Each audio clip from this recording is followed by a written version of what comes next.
Salut jeune, aujourd'hui on va apprendre quelque chose si tu le veux bien. Le savais-tu? Le jeu le plus récompensé de l'histoire est The Last of Us Part 2. Paru le 19 juin 2020, il a obtenu plus de 300 distinctions de jeu de l'année, ce qui fait de lui le titre le plus récompensé à ce jour. Lors des Golden Joystick Awards 2020, il a remporté 6 prix pour lesquels il était nommé, y compris celui du meilleur jeu de l'année, devenant le titre le plus récompensé de l'histoire de cette cérémonie. Au prestigieux Game Award 2020, il a égalé le record de nominations avec 9 sélections et a remporté 7 prix, dont celui du GOTY, qui est l'abréviation de l'expression Game of the Years, ou jeu de l'année en français.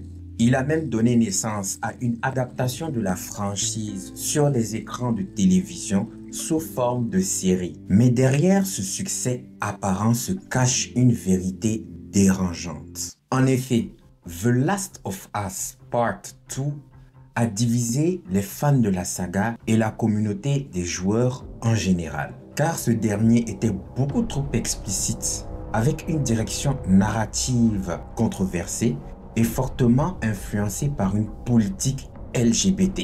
Contrairement au premier opus qui était un délicat mélange de narration profonde, impactante et d'un gameplay rythmé et parfait. Sans oublier le scandale provoqué par la fuite de certaines vidéos du jeu le 25 avril 2020 avant sa sortie, fuite provoquée par des membres de l'équipe du développement du jeu en riposte au fonctionnement interne catastrophique du studio de développement du jeu nommé Naughty Dog. Les enquêtes sur cette fuite massive des vidéos du jeu ont révélé des désaccords au sein de l'équipe de développement ainsi que des pratiques honteuses comme le harcèlement sexuel et le surménage des employés.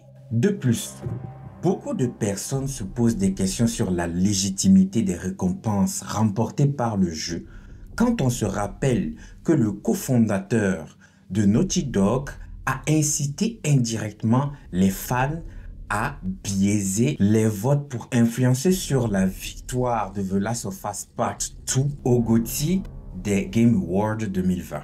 Pour ma part, The Last of Us Part 2 est un jeu techniquement impressionnant qui a divisé les fans de la première heure, dont j'en fais partie, à cause de sa direction narrative et sa politique LGBT. Pire encore, son adaptation en série était très souvent un festival vulgaire et agressif des influences LGBT, surtout dans l'épisode 3 de la première saison.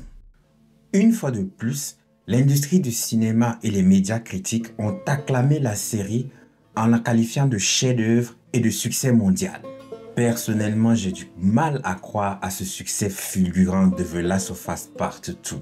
Quand on sait que jusqu'à présent, Sony ne divulgue pas les chiffres de vente de The Last of Us Part 2, alors qu'ils l'ont fait fièrement pour le premier volet qui était The Last of Us Part 1.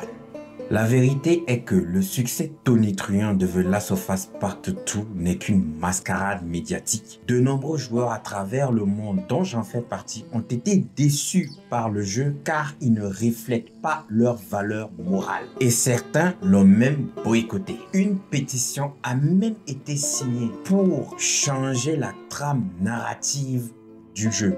C'est vous dire à quel point les gens étaient déçus et en colère.